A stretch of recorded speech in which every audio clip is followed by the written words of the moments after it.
सिद्धं सुद्धं परमियं जिनेन्द्रवरमेमि चन्द्रमकरङ्गं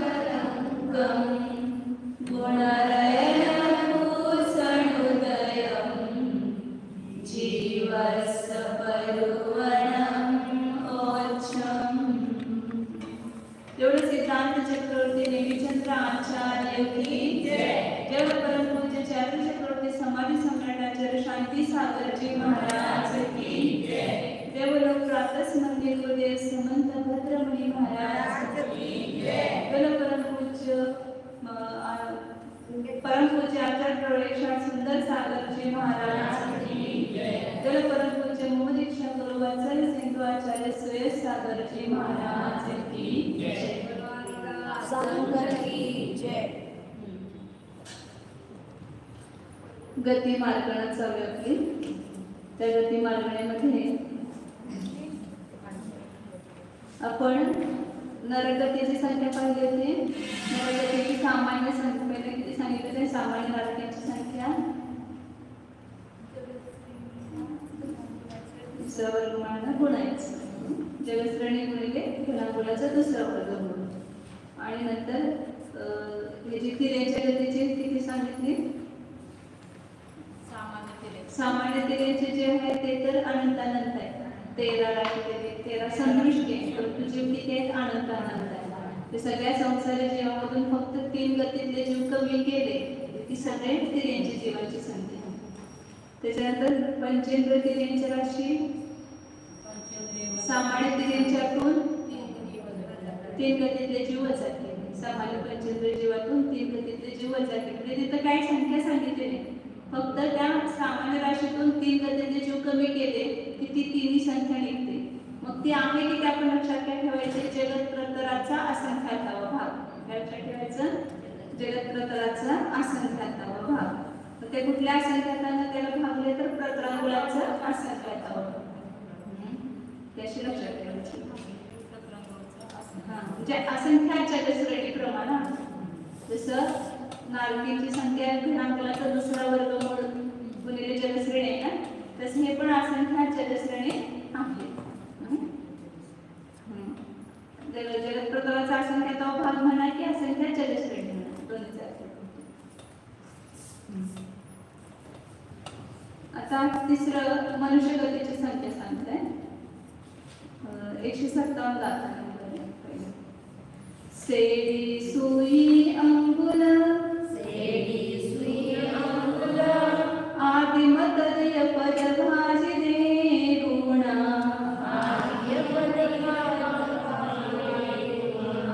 सामान्य मनुसरासी पंचम कदे घन समा पुन्ना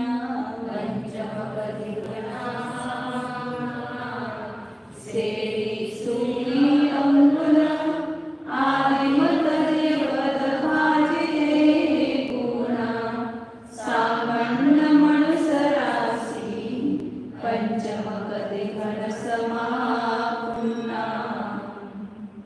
पहिल्यांदा सामान्य मनुष्याचे पण 4 भेद केले होते. कोणते भेद 4 केले होते. सामान्य मनुष्य, पर्याप्त मनुष्य आणि अपर्याप्त मनुष्य, असे 4 भेद केले होते.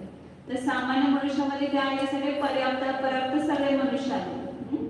अपर्याप्त म्हणजे लब्धपर्याप्तच घ्यायचे, निवृत्तपर्याप्त घ्यायचे नाहीत अपर्याप्तकामध्ये. मग ते सामान्य अपर्याप्त मनुष्यांची संख्या जास्त आहे म्हणून सामान्य मनुष्यांची संख्या जास्त आहे, म्हणजे असंख्यात आहे. हा दोन्ही घ्यायचे पहिले सामान्य मनुष्यामध्ये. किती आहेत ते तर सांगितलं सेडी. सेडी म्हणजे श्रेणी लक्षात ठेवायचं. श्रेणी म्हणजे जगश्रेणी. जगश्रेणी म्हणजे 7 राजू लांब असे एक आकाश प्रदेश पंक्तीचे जेवढे प्रदेश आहेत त्याला म्हणायचं श्रेणी. आणि त्या श्रेणीला सूच्यंकुलाचं पहिलं वर्गमूळ आणि तिसरं वर्गमूळ. पद शब्दाचा अर्थ होतोय वर्गमूळ. अंगुल सुई अंगुल आदिम तदीय पद वर्गमूळ. जगश्रेणी भागिले सूच्यंकुल सुच्चमुलाचं पहिलं वर्गमूळ आणि गुणिले तिसरं वर्गमूळ.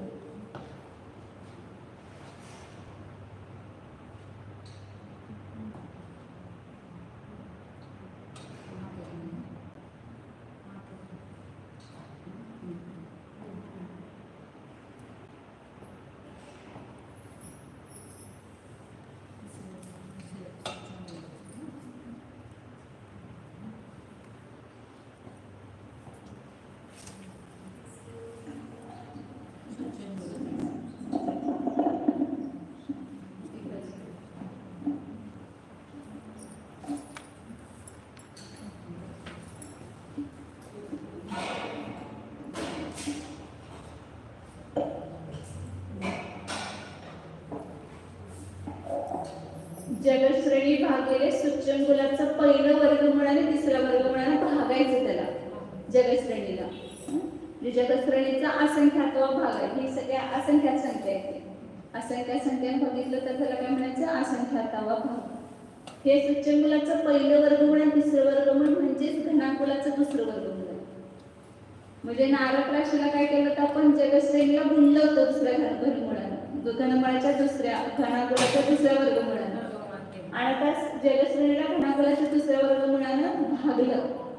तेवढे मनुष्य लब्धपर्याप्त हे असतीलच असं काही नियम नाहीये. असले तर एवढे असू शकतात. तर लब्धपर्याप्त मनुष्य आपण बघितलं की सांतर मार्ग नाही. म्हणजे कधी असतील कधी नसतील. कधी एक पण जीव असू शकतो, दोन पण असू शकतात. जे सांतर मार्ग लागतात ना ते दोन पण असू शकतात, तीन पण असू शकतात, चार पण असू शकतात. आणि जास्तीत जास्त असले तर किती असणार एवढे असणार. त्याच्यामध्ये पर्याप्त मनुष्य मिसळलेला आहे, परंतु पर्याप्त जीव किती संख्यातच आहेत फक्त.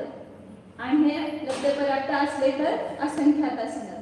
मग ते किती असंख्यात आहे जगश्रेणी भागिले इथं सांगताना सुच्चंगुलाचं पहिलं वर्गमूळ आणि तिसरं वर्गमूळ म्हणजेच घनांकुलाचं दुसरं वर्गमूळ. ते कसं लक्षात घ्या, एक अंक संतुष्टी म्हणून समजूया म्हणजे लक्षात येईल. 16 ही सुच्चंगुला आपण समजली संख्या. त्याचं पहिलं वर्गमूळ काय येणार 4, दुसरं वर्गमूळ काय येणार 2. ह्या दोन्ही नाही दुसरं आलंच नाही. मोठी संख्या नाही आला 16 256 घ्यायला 256 16 16 4 2 येईल असं नाही. पहिलं वर्गमूळ येणार घनांकुलाचं दुसरं येणार घनांकुलाचं पहिलं वर्गमूळ म्हणजे आता 256 हा नाही बरोबर येईल की 256 त्याचे 16 4 आणि 2. पहिलं आणि तिसरं काय येणार 32 येणार. म्हणजे मला असं आठवतंय एकदा बघितलं नाही मी, आता बघितलं ते चुकीचं बघितलं. 16 2 32 आलं. आता ह्याचं घन काय येणार 256 गुणिले 256चा वर्ग येणार. घन घनांक करायचं ना. 256चा घन बादल येणार नाही. 536 गुणिले 256 536 गुणिले 256 परत हा ते काय चुकलं माझं. तेच लक्षात ठेवा. 16 आणि त्याचं 256 आणि 16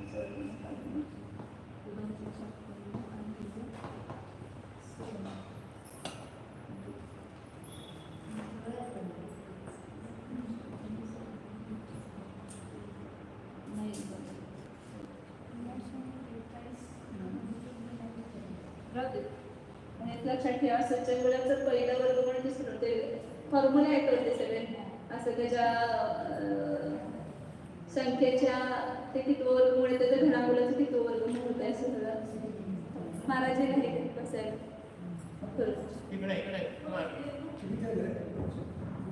खुर्ची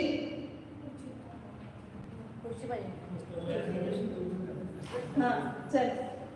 जगश्रेणीला सुच्चंगुलाच्या पहिल्या वर्गमूळाने आणि तिसऱ्या वर्गमूळाने भागायचं. जी संख्या येईल त्याच्यामधून एक कमी भाजीत एक गुणा. याच्यातून काय करायचं एक कमी करायचं म्हणजे वजा येईल. त्याचं जे काय उत्तर येईल त्यातून एक कमी करायचं. एवढे मनुष्य लब्धपर्याप्त जीवांची संख्या आहे. आता एकच कमी आहे, एवढी मोठी संख्या आहे. एकाने काय फरक पडतोय परंतु एक ही संख्या जी आहे तर का कमी केली, तर संख्यांचे जे आहे ना प्रकार आहेत, म्हणजे आता 4 प्रकार आहेत संख्येचे.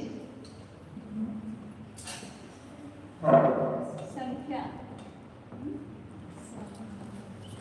हा जो दिसणार नाही, ओज आणि युग्म.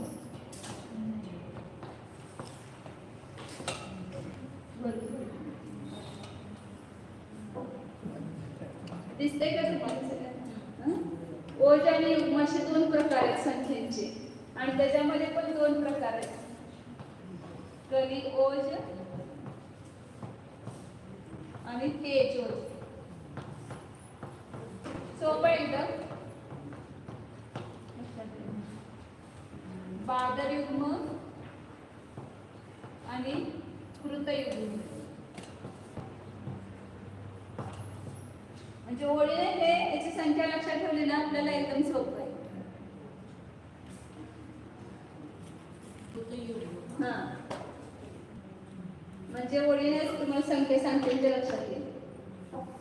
असं सांगितलं की ज्याला 4 न भागल्यानंतर एक शिल्लक राहते त्याला म्हणायचं कलियोज.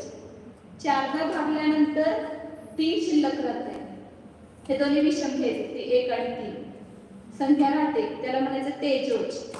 4 न भागल्यानंतर त्याच्यामध्ये 2 शिल्लक राहते त्याला म्हणायचं बादर. आणि जर 4 न भागल्यानंतर पूर्ण उत्तर जाते, 4 शिल्लक राहते म्हणा किंवा 0 0 येते म्हणा, त्याला म्हणायचं कृतयुग्म. थोडक्यात युग्म. 4 ने भागले. आता इथे राशी लिहिते एकदम सोपं तुम्हाला.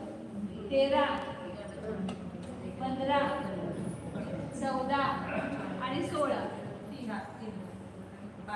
हा, 13ला पण 4 न भागलं तर किती राहणार? 4 3 12 आणि 1 शिल्लक राहणार.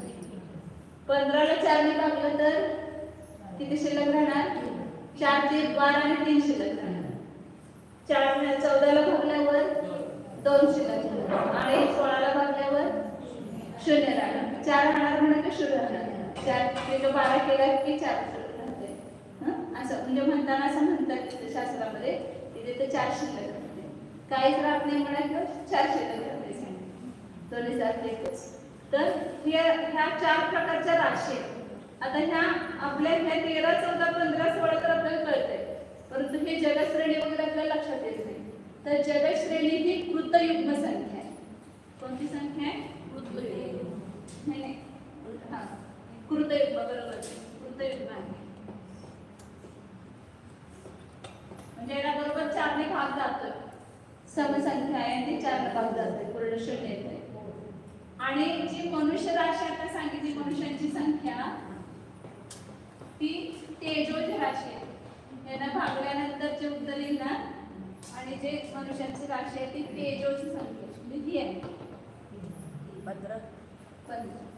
15 नाही आहे, तेजोज राशी आहे ती. असंख्यातामध्ये सुद्धा अशी 4 प्रकारच्या संख्या येणार ना, तर त्याच्यामधली ही तेजोज राशी मनुष्यांची संख्या जी आहे ती. मग कृतयुग्म राशीला पण 4 ने भागलं की 0 येणार किंवा 4 येणार म्हणा. आणि त्यातनं आपण 1 कमी केलं, 16 ने कमी केलं की कोणती राशी येणार? तेजोज राशी. म्हणून तिथं 1 कमी करावं लागतं. मनुष्य राशी तेजोज आहे आणि जलश्रेणी ही कृतयुग्म राशी.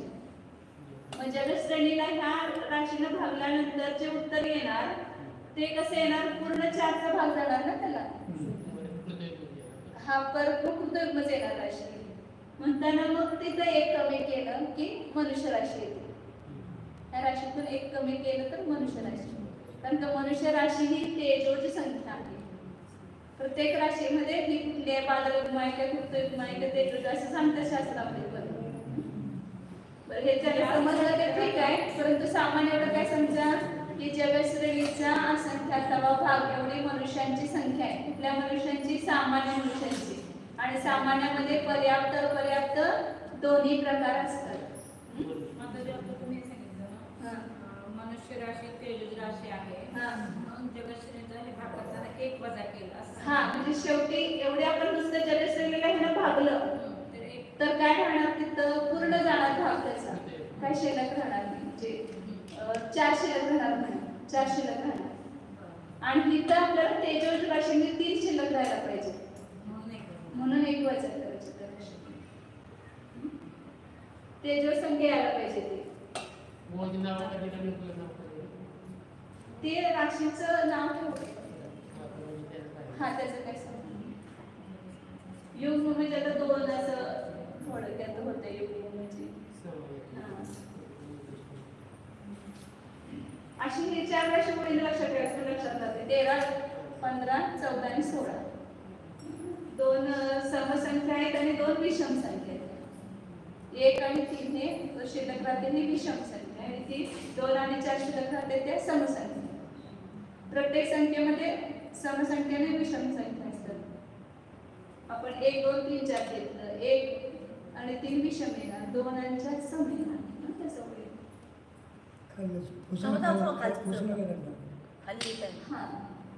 तर आता मनुष्याची सामान्य राशी किती सांगितली? जगश्रेणी भागिले सूच्यंकुलाचा पहिला वर्गमूळ गुणिले तिसरा वर्गमूळ आणि त्याच्यातून 1 कमी करायचं. आता पर्याप्त मनुष्य किती आहे तर सांगितले सामान्य मनुष्य राशी सांगितले.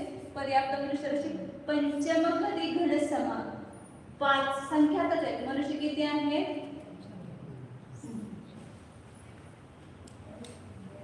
पर्याप्त मनुष्य.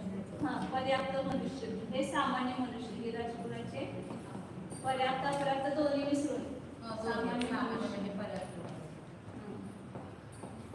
दुसऱ्याचा पर्याप्त मनुष्य. बोलवा सगळ्यांना 5 मिनिटं सांगणार आहे, ह्याच्यावरून सांगते.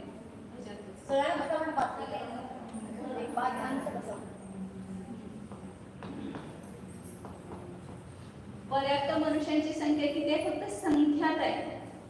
4 गतीतले आपण जे बघितले तर ते सगळे असंख्यात आहेत आणि त्यांची जीव आणतात. परंतु मनुष्य संख्या किती सांगितली? 12. हे पुस्तकाच्या खालचं तर द्विरूप वर्गधारा म्हणून संख्या आहे, म्हणजे 2चा वर्ग करत जायचा.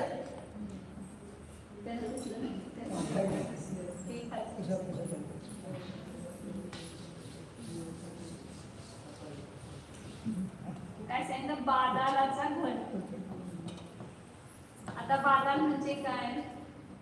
बादाल हा शब्द नवीन आला आपल्याला. बादाल म्हणजे 42 होते. प्राकृत मध्ये बादाल शब्द येतो, त्याचा अर्थ 42 होतो. तर 42चा घन नाही घ्यायचा. ही एक संख्या आहे, मोठी संख्या आहे. तर 2चा वर्ग करत जायचा. 2चा वर्ग काय आहे? 4.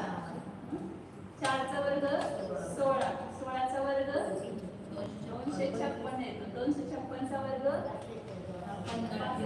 536. आणि आता त्याचा वर्ग जो येतो तो 42 आणि पुढे संख्या आहे. किती मोठी संख्या आहे? 10 अंकी संख्या ती बादाल म्हणजे. तर हा 5वा वर्ग आला, म्हणून त्यांनी काय सांगितलं? 1, 2, 3, 4 आणि 5. तर पंचम म्हणजे 5वा, हा 5वा आला ना वर्ग. त्याने 5वा जे कृतीधारातली 5वी संख्या आहे त्याचा घन करायचा. म्हणजे ह्या संख्येचं काय करायचं? ही संख्या लक्षात 42 काय नोट्स ते बादालाच आहे. ते पूर्ण मोठी संख्या त्याला पुढे सांगणार आहे ते 42. हा इथं आहे. ही संख्या किती आहे? 42, 94. थोडे एखादा अंक चुकल म्हणताना मी म्हटलं बघूनच सांगितलं. 42, 94, 96, 96 आणि 96 येते शेवटी. 72, 96. ह्याला म्हणतात बादाल. ह्याचा 65, 36 वर्ग केला तर एवढं उत्तर येते. त्याला ह्याचं नाव काय आहे? बादाल असं नाव आहे. म्हणून थोडक्यात ही सगळी पूर्ण संख्या आपल्याला लक्षात राहते. तर संतुष्टी म्हणून असं लिहितात. 42 काढून पुढे 2 रेषा करायच्या आणि ह्याचा आता घन करायचंय. म्हणजे ह्याला परस्पर 3 वेळा गुणायचं, म्हणजे त्याचं घन होणार की नाही.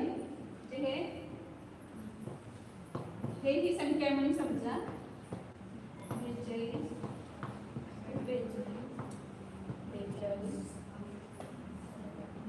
3 वेळा ही संख्या पूर्ण ही एक एक आणि असं 3 वेळा त्याचा ठेवून गुणाकार केला की काय तर घन संख्या येते. मग एवढी संख्या कुणाची आहे? पर्याप्त मनुष्यांची. ज्याचं जे प्रमाण येतं ते 29 अंक प्रमाण. याचं जे उत्तर येणार आहे ना पुढच्या गाठीत आता सांगणार आहे ते उत्तर पूर्ण ते मोठं आहे उत्तर म्हणजे परंतु आहे ते पूर्ण अडीच द्वीपामध्ये. ही संख्या कुठं आहे? पूर्ण अडीच द्वीपामध्ये पर्याप्त मनुष्यांची एवढी संख्या म्हणजे सगळे ह्याच्यातले म्हणून फक्त 29 अंक प्रमाण संख्या आहे. आणि मनुष्याचं क्षेत्रफळ किती सांगितलं?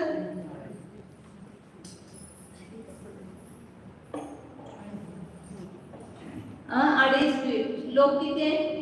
किती मोठा आहे लोक? असंख्यात म्हणजे 343 घन राजू प्रमाण. जे असंख्यात संख्यात प्रदेश आहेत पूर्ण लोकांचे. आपण ते असा नकाशा काढतो आणि त्यामध्ये मनुष्य लोक फक्त मध्ये काय आहे? अडीच द्वीप. अडीच द्वीप म्हणजे 45 लाख योजन. ते पण संख्यातच आहे. एवढंच मनुष्यांचं क्षेत्र आहे.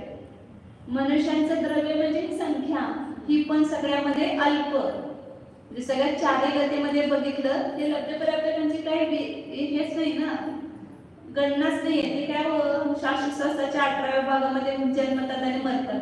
तर त्यांना मनुष्य जन्म घेऊन सुद्धा काही उपयोग नाही. फक्त सगळे मनुष्य म्हणून एवढेच ह्याचा घन हा खूप कमी संख्या आहे. ह्याच्यापेक्षा सुद्धा सर्वात सिद्धीतले जीवदेव जास्त आहेत मनुष्यापेक्षा सुद्धा. 3 पट 7 पट एवढी संख्या आहे त्यांची मग सर्वात सिद्धीतल्या देवांची.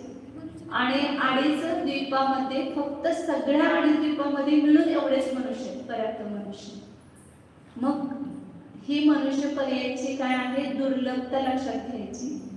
मनुष्य पर्याय असा पडलाय ना मांडीवर. कसं घालवा लागलाय पण त्या मनुष्य पर्यायाला? मराठीत येते त्याला लागली. हा मराठी ऐकू कळते ना? तर आपण आपला जन्म कुठला आहे आता? कुठला जन्म आहे आपला? मनुष्य. मनुष्य जन्माला आलो आपण. आणि कसं घालवतोय आपण मनुष्य काय करतोय दिवसभर रात्रभर? धर्म काय संसार. त्यातनं आपण धर्माला किती वेळ काढतो? तर हे मनुष्य पर्याय किती दुर्लभ आहे लक्षात घ्यायचं. की जसं चिंतामणी रत्न प्राप्त होणं दुर्लभ तसं त्रस पर्याय प्राप्त होणं दुर्लभ. आणि त्रस पण झालो. त्रस म्हणजे काय? द्विंद्रिय त्रिंद्रिय चतुरेंद्रिय पंचेंद्रिय.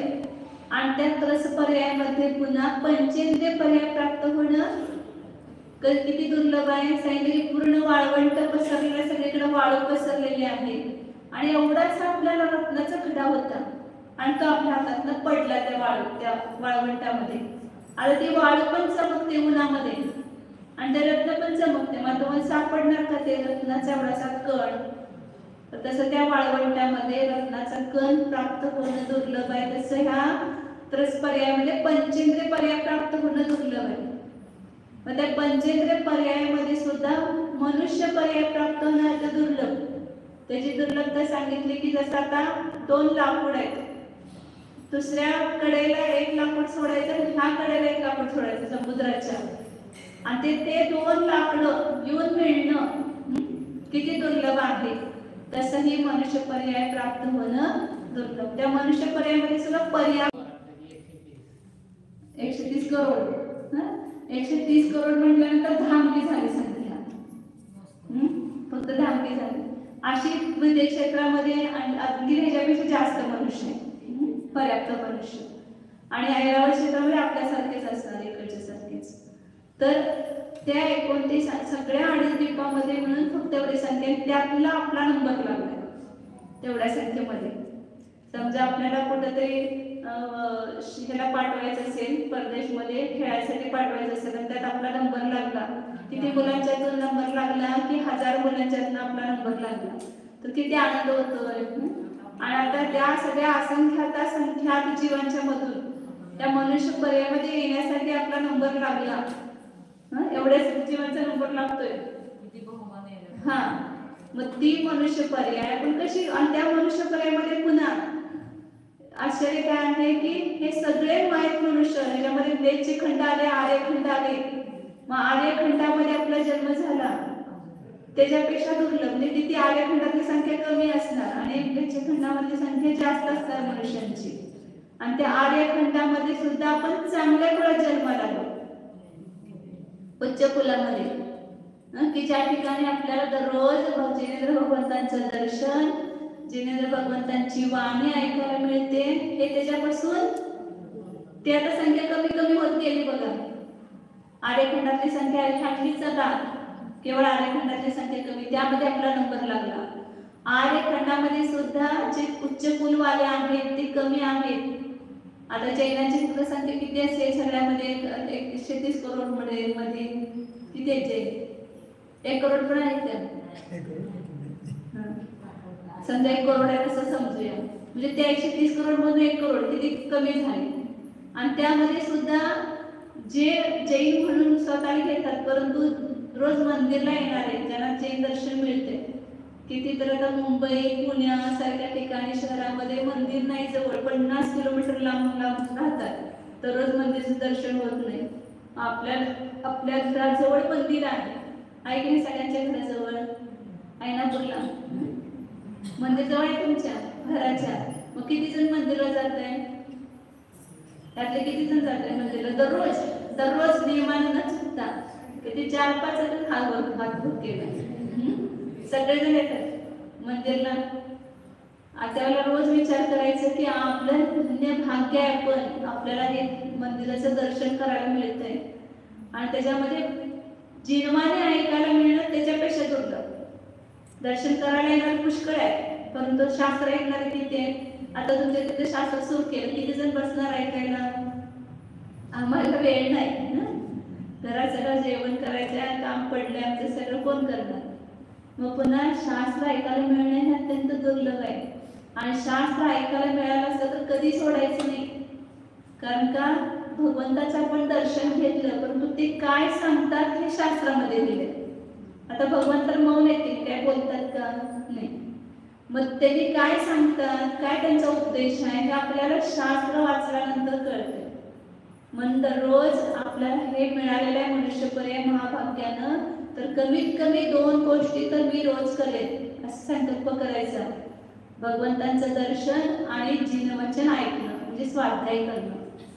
जिथं चालू असेल सामूहिक तिथं आपण ऐकू शकतो, किंवा नाहीतर मग आपण एखादं पुस्तक घेऊन, शास्त्र घेऊन रोज वाचायचं, स्वाध्याय करायचं. कन्नड मराठीत नसेल तर कन्नडमध्ये पण दुर्लभता सांगतात ना, की जसं एक आंधळा मनुष्य होता आणि त्यांना ऐकलं होतं की इथं एक मोक्ष नगरी आहे आणि ती खूप सार आहे, म्हणून तो बघायला गेला. कोण? आंधळा मनुष्य. आंधळा मनुष्य बघणार, परंतु त्याला इच्छा झाली, तो पण गेला, कशा आहे बघूया. आणि मग त्याला पूर्ण परकोट म्हणतात की नाही त्याला, बाहेरनं ती बंदिस्त होती नगरी, त्याला चारी बाजूला परकोट होता. मग म्हणजे भिंत बांधतात ते चारी बाजू, त्याला काय म्हणतात? कोट होता त्या सगळ्या नगरीला. आणि त्यातून फक्त एकच दरवाजा होता. किती दरवाजा होता त्या नगरीमध्ये? आत प्रवेश करायला फक्त एकच दरवाजा होता.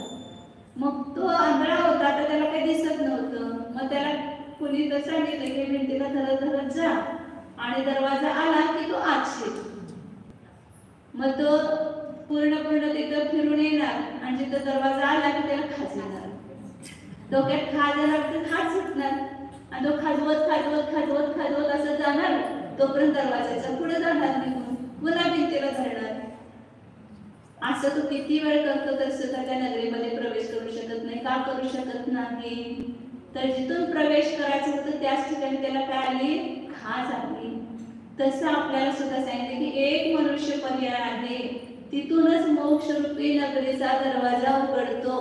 परंतु त्या मनुष्य पर्यायामध्ये आल्यानंतर आम्हाला 5 इंद्रियांच्या विषयांची खाज सुटते. मग खाजवत बसतो आयुष्यभर आणि मग काय होतं? निघून जाते मनुष्य पर्याय. मग पुन्हा कुठेतरी जाऊन एकेंद्रियामध्ये, द्विंद्रियामध्ये किंवा नरकामध्ये किंवा कुठल्या पर्यायामध्ये जाऊन पडतो. मग पुन्हा वाट बघत बसायला पाहिजे कधी आता मनुष्य पर्याय मिळेल आणि मग मला कधी संयम धारण करेल. ह्या मनुष्यपराचं खूप मोल आहे. जर आपण त्याचा सदुपयोग करून घेतला तर पुन्हा आपल्याला मनुष्यपर्याय लवकर मिळेल. आणि जर त्याचा दुरुपयोग केला तर आपण समजा मुलाला काहीतरी पैसे दिले आणि सांगितले की तू हे काम करून ये, आणि त्याचं काहीतरी साहित्य घ्यायचं होतं समजा शाळेचं वगैरे, आणि त्याला पैसे दिले तो गेला बाजारात आणि काय केलं त्याने, काय तर खायला हॉटेलमध्ये इकडं तिकडं संपून टाकले आणि परत पैसे मागायला आला. देणार का तुम्ही?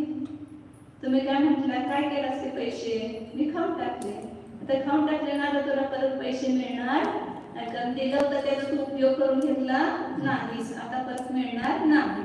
तसं हे मनुष्य पर्याय सुद्धा आपल्याला मिळाले.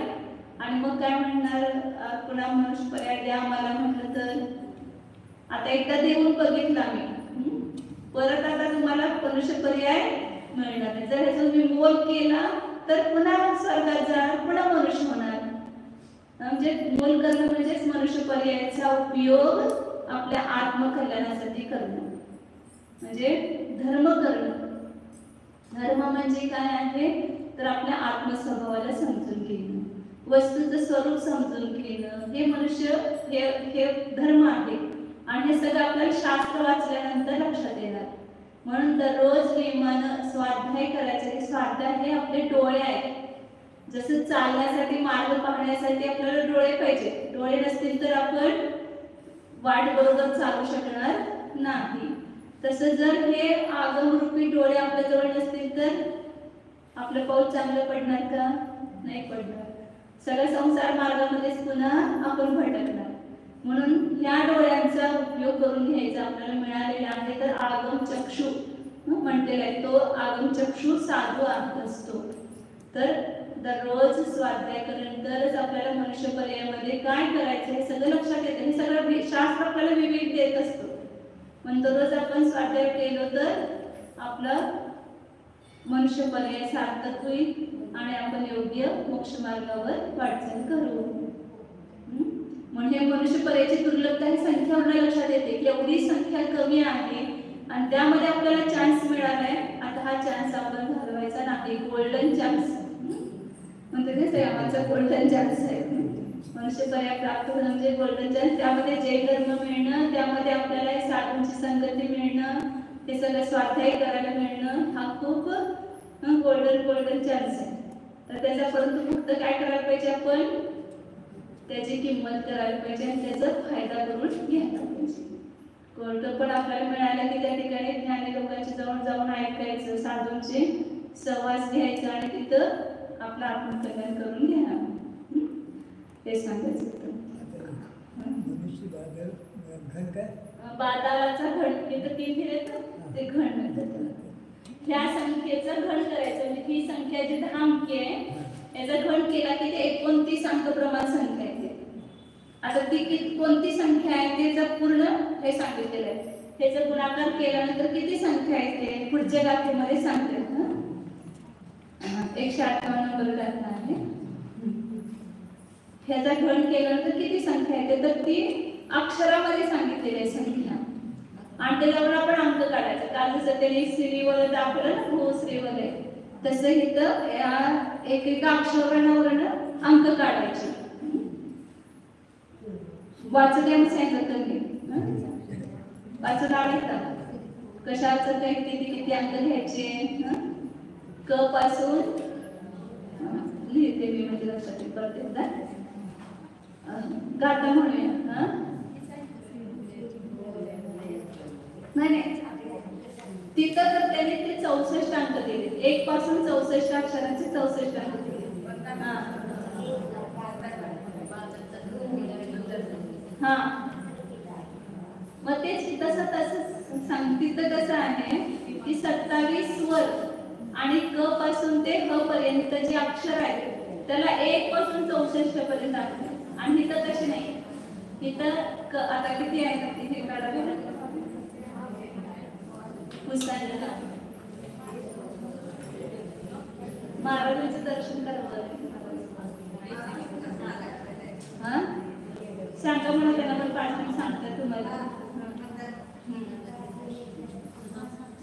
तिथं आलं तर मगाशी बसले होते तुम्ही आला नाही त्यावेळेला बसले होते आले ते तुम्ही आला नाही त्यावेळेला सांगू द्या.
तिथं तर ते 27 वर घेतले त्यांनी 27 करायला ओळीनं म्हणजे अ आ आ असं 1 पासून 27 पर्यंत अंक द्यायचे.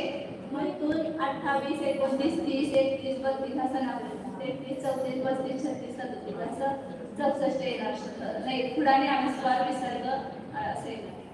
आता हे आपलं वेगळं आहे. त्याच्यामध्ये काय आहे इथं 1 पासून अंक ते घ्यायलाच येत नाही त्याच्याशी. खरं हे आमचे कसं होतं हे खूप ओल येतं ओलसर आहे.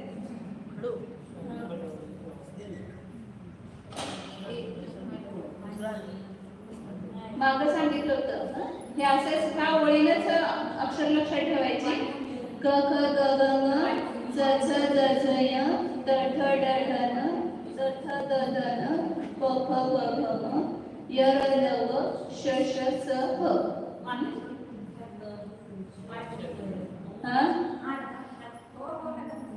हा सगळे हलंतच आहे.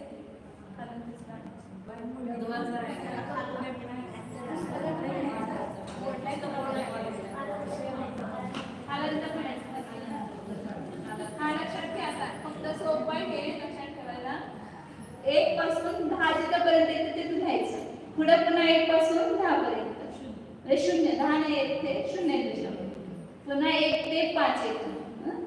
तर क पासून य पर्यंत इथं काय होणार पूर्ण 6 7 8 9 आणि 0 म्हणायचं. याचं 0 पुन्हा ट चं 1 इथून पुन्हा 1 सुरू करायचं. ओलच आहे 2 3 4 5 6 7 8 9 आणि 0 हे य आणि हे न 0 आहे. हे न आणि मग 5 इथं पुन्हा 1 पासून सुरू करायचं. 1 2 3 4 आणि 5 आणि इथून पुन्हा 1 पासून सुरू करायचं मग 8 पर्यंत 1 2 3 4 5 6 7 आणि 8. आता इथलं कुठला अक्षर येईल आणि त्यामध्ये स्वर निश्चय कुठला पण असलं तरी चालते. स्वर हे उच्चारणासाठी ते श्लोकाचं उच्चारण करण्यासाठी अ आ इ उ रू कुठलं ए ऐ कुठलं पण असं म्हणण्यासाठी फक्त मिसळलेला असतो. तर त्या स्वराचं काही धरायचं नाही. फक्त जे अक्षर असेल त्या अक्षराचे अंक धरायचे आणि त्या म्हणजे आता हा श्लोक सांगतो पुढचा त्याच्यावर आपल्या लक्षात येईल. आणि य आणि हे न 0 कटप ह्याला ते तुमचे आहे का बघा श्लोक ह्याच्यामध्ये वहीमध्ये नोट्समध्ये कटपय पुरस्थ वर्णे नव नव 50 कल्पिते क्रमश स्वरमन शून्यम संख्या मात्रोपरिमाक्षरम त्याच.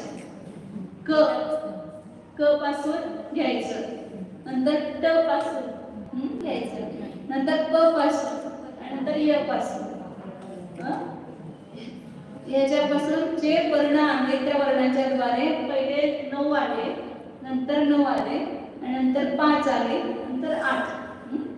असे जे कल्पित आहेत त्याच्याद्वारे क्रमशः आणि स्वर जे आहेत ते उच्चारासाठी फक्त स्वर यकार आणि नकार त्याच्याद्वारे नुसतं स्वराला समजा काय म्हणजे आता ह्याच्यामध्ये मिसळलेलं आलं तर हे घ्यायचं, परंतु स्वतंत्र ई वगैरे आलं समजा आलं तर त्याचं पण शून्य घ्यायचं, स्वराचं शून्य घ्यायचं, य आणि नचं शून्य घ्यायचं आणि संख्या आणि मात्रोपरिमाण अक्षर त्याच्या मात्राच्या वर जे अक्षर आहे ते सगळं सोडून द्यायचं म्हणजे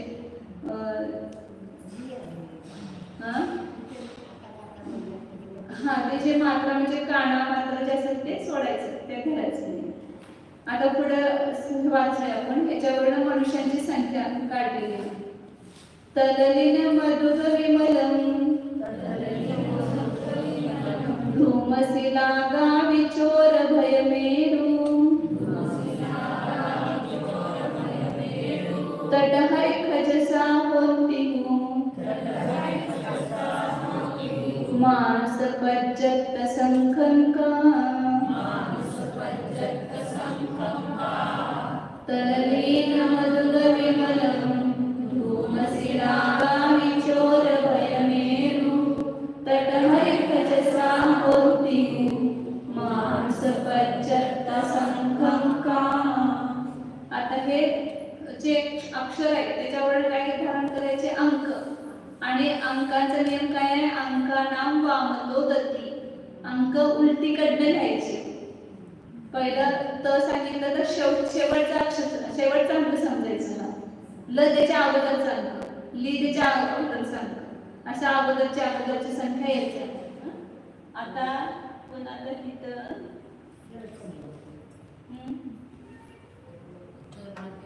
हे लिहावं लागेल ना संख्या हे जरा हे बोट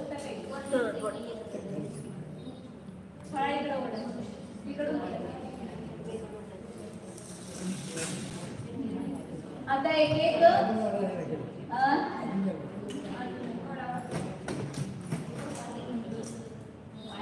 आता एक एक शब्द घ्यायचा आणि त्याचे किती अंक ते सांगायचं. त म्हणजे किती येणार 6 सगळ्या शेवटी 6 त हे 6 ल म्हणजे 7 ल म्हणजे य र ल 3 येणार. पुन्हा लीच आहे म्हणजे किती येणार 3. तललीन न म्हटल्यानंतर 0 तललीन मधुग म म्हणजे 5 मधु ध म्हणजे त थ द ध 9 त ठ ड ढ हे पाठ असेल तर ते लगेच आपल्या लक्षात येतं. त्यापासून स्वर काय करायचं ध नको आलं तिथं मधु ग ग ग ग म्हणजे तिसरं आहे म्हणजे ग म्हणजे 3 येणार. तललीन मधुग विमल विमल वि व म्हणजे य र ल व 4 म्हणून बघायचं कधी आपल्याला लक्षात आलं नाही म्हणजे लक्षात येते. विम म म्हणजे 5 ल म्हणजे य र ल तिसरं 3 विमल. नंतर धूमशिला धूम म्हणजे 9 म म्हणजे 5 स म्हणजे य र ल व श स 7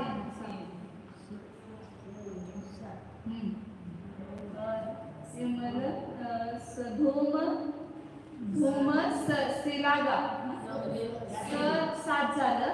ल म्हणजे 3 ल म्हणजे 3 शिलागा आहे ना परत ग म्हणजे पण 3 धूम शिलागा विचोर व येणार परत व म्हणजे 4 च म्हणजे 6 ग ग ग घ न च 6 आणि र य र 2 र म्हणजे 2 विचोर भयमेरू भ म्हणजे ब भ ब 4 भ 4 भ य य म्हणजे पहिलंच आहे. य र र र म्हणजे दोन. आता इकडे वर लिहिते. भय मेरू 1 2 3 9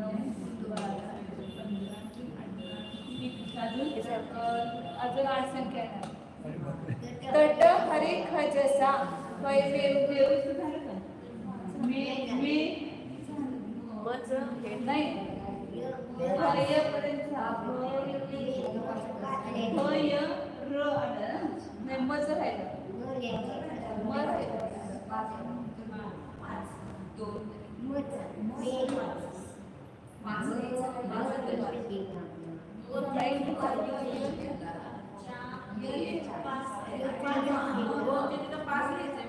तेच म्हणा मी ते भय र भय मेरू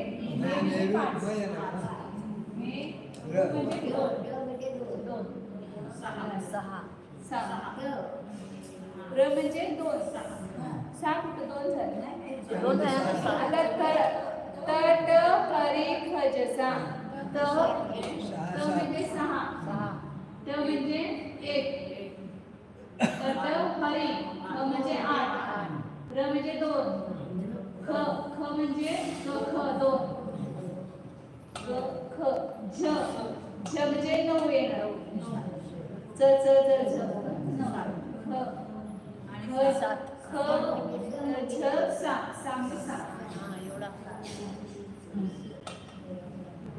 म्हणजे संख्या किती होते? 7 कोटी कोटी कोटी. किती वेळा कोटी म्हणायचं? 4 वेळा. 7 कोटी कोटी कोटी 7 कोटी कोटी कोटा कोटी 92,28,162 92,28,162 3 कोटी होणार. कोटी कोटी कोटी. मग 91,41,42,643 कोटी कोटी येणार. मग 37,59,354 कोटी 354 कोटी आणि 39,50,336. पहिल्यांदा कोटी कोटी म्हणायचं 4 वेळा. मग म्हणजे 7 × 28 7 वर 28 अंक आले. 29 आहेत ना एकूण. मग 7 × 7 7 0 1 कोटीचे आहेत. 4 वेळा कोटा कोटी म्हणायचं. मग मग ते पूर्ण ते कोटा कोटी 7,92,028 नाही 92,28,162 हे 4 वेळा कोटी म्हणायचं. मग त्याच्यावर 51,42,643 कोटी म्हणायचं. प्रत्येक संख्येला पहिल्यांदा 4 वेळा म्हणायचं. 3 वेळा कोटी म्हणायचं. मग तिसऱ्यांदा 2 वेळा कोटी म्हणायचं आणि चौथ्यांदा लाख शेवटी येणार. 39,50,336 एवढे मनुष्यांची संख्या आहे. ही 29 अंक प्रमाण मनुष्यांची संख्या आहे. आता ह्याच्यात सुद्धा काही आचार्यांनी शंका उठवली. आता एवढी जी संख्या आहे ना ह्याच्यापेक्षा 2.5 लोकांचं जर घनफळ काढलं ते कमी येते. 2.5 लोक 45 लाख योजना आहे ना आणि 45 लाख लोकांचं योजनेचं जर घनफळ काढलं त्याचं प्रमाण कमी येते. त्याचं प्रमाण किती येते? त्याचं पण प्रमाण दिलं आचार्यांनी.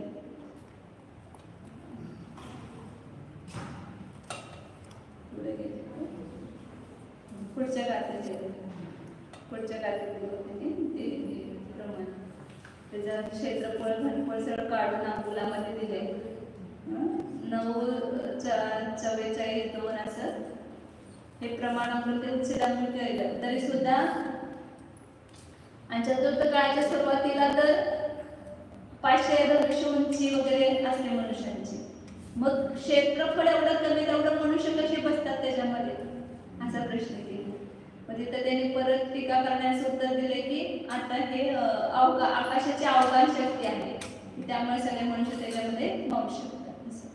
आता वास्तविक तसं बघायला गेलं तर क्षेत्र जे प्रमाण मोजतो ना ती जी प्रमाण आपण आपण जरी 500 पट म्हटलं तरी सुद्धा त्याचं योजनाचं प्रमाण खूप मोठं आहे, महायोजना आहे. आपल्याच्या आता ह्याच्याने मोजलं तर ते बसत नाही, तर त्याचं प्रमाण अजून खूप मोठं आहे. आणि जे आपलं उंची वगैरे मोजतो, मनुष्यांचं जे घनफळ काढतो ते जे अंगुल आहे ते खूप छोटं आहे, त्यामुळे ते सगळे बसत नाही. कारण आपण बघतो ना एका मनुष्यापासून दुसऱ्या मनुष्यामध्ये किती मध्ये अंतर आहे सगळं. कितीतरी योजनामध्ये किंवा ह्याच्यामध्ये कोण मनुष्य पण नसतो तरी मावतात ना मनुष्य सगळे.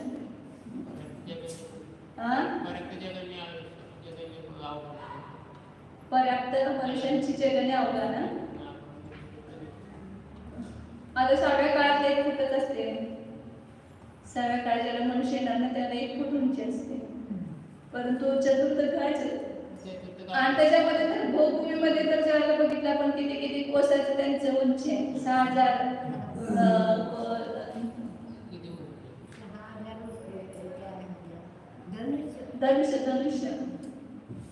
धनुष्यमध्ये नाही, कोसामध्ये एक त्यांची उंची 3 कोस, 3 कोस, 2 कोस आणि 1 कोस. 6000 धनुष्य, 4000 धनुष्य आणि 2000 धनुष्य अशी उंची भूमीच्या काळामध्ये. आता ते आपल्या सगळ्याला ज्याला आपण केवळ ज्ञानी होतो त्याला सगळं समजेल आपल्याला.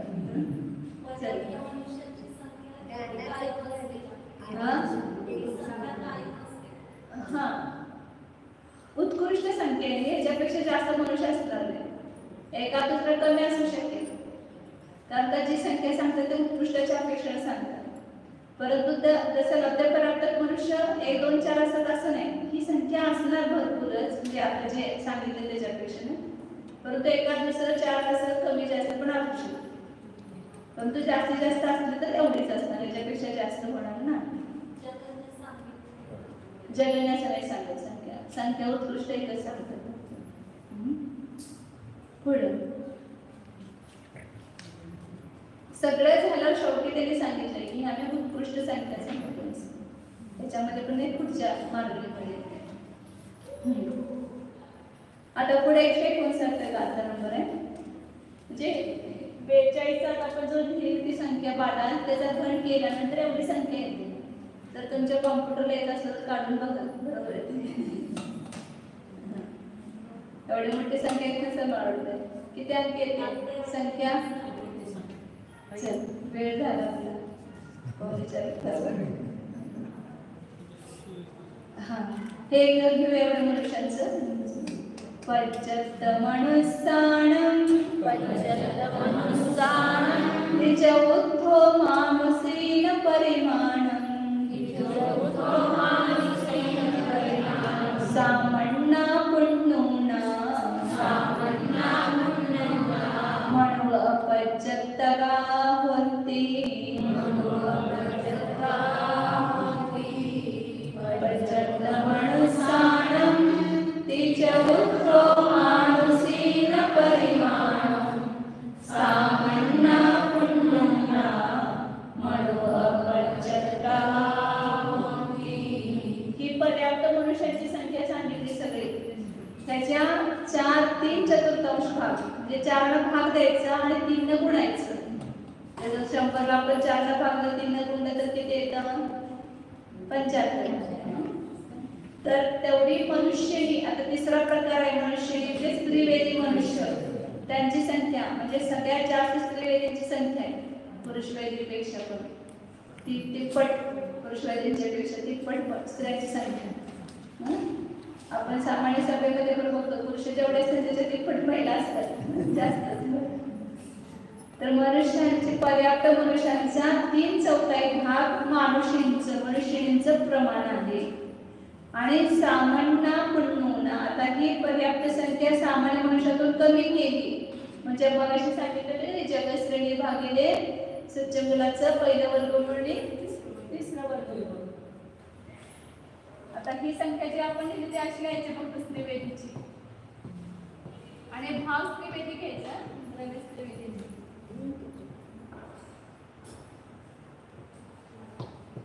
जो आहे ही संख्या मला 4 ने भागायचं आणि 3 ने गुणायचं. ही मनुष्यजींची संख्या. ही संख्या त्याला 4 ने भागलं आणि 3 ने गुणलं तर तेवढी स्त्रीवेदी मनुष्यांची संख्या आहे. म्हणजे भावाच्या अपेक्षा लावायचं. द्रव्यवेदी तेवढे असतील असं नाही, परंतु भाववेदी पुरुष सुद्धा द्रव्य असेल तर त्यांचा सुद्धा भाव स्त्री असू शकतो. आणि सामान्य मनुष्यात आपण बघितलं ते जगश्रेणी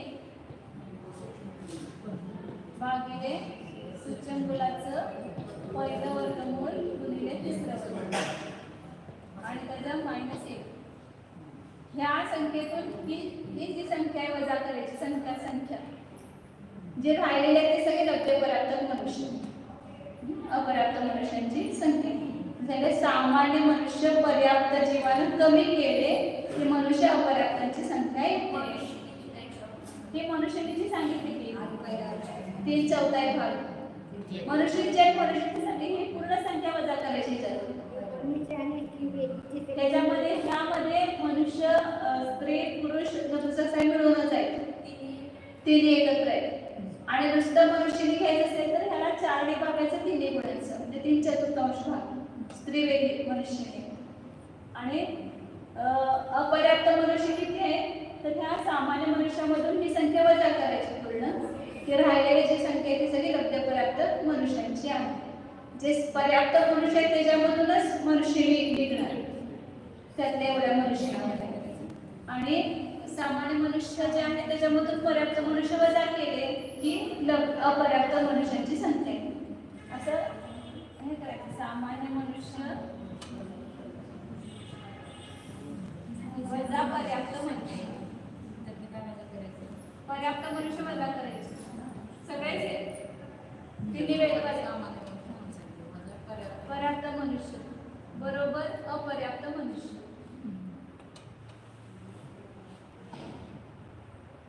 बरोबर येणार ती अपर्याप्त मनुष्य. हे फक्त लब्धपर्याप्तच घ्यायचे.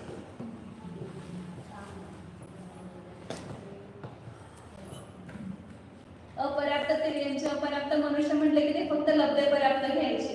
निवृत्तपर्याप्तचं काही संबंध नाही. बस बरं. एवढ्या मनुष्यांची संख्या सांगितली. अपर्याप्त मनुष्य, पर्याप्त मनुष्य, मनुष्यनी आणि अपर्याप्त मनुष्य. आता पुढं देवांची संख्या सांगते. समोरचे मनुष्यच की लब्धपर्याप्त म्हटलं की हे सगळे जे समोरच्या मनुष्यांची संख्या ह्याच्यामध्ये दोन्ही आहेत हे पण मिसळलेले आहे. आता ही वजा केली की राहिलेले फक्त अपर्याप्तच येणार. समोरच्या मनुष्यामध्ये अपर्याप्त मनुष्य, अपर्याप्त मनुष्य समोरच्याच असतात, बरोबर नसतात.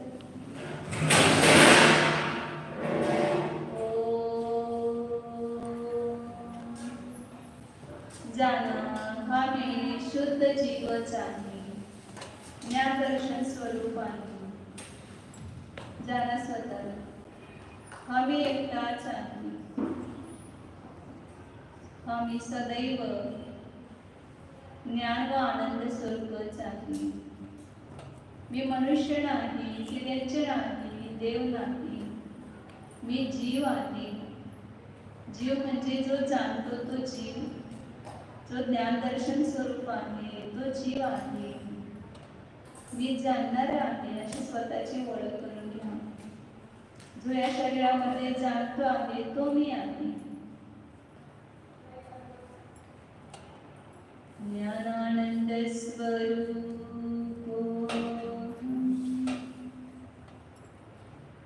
एकत्व विभक्त स्वरूप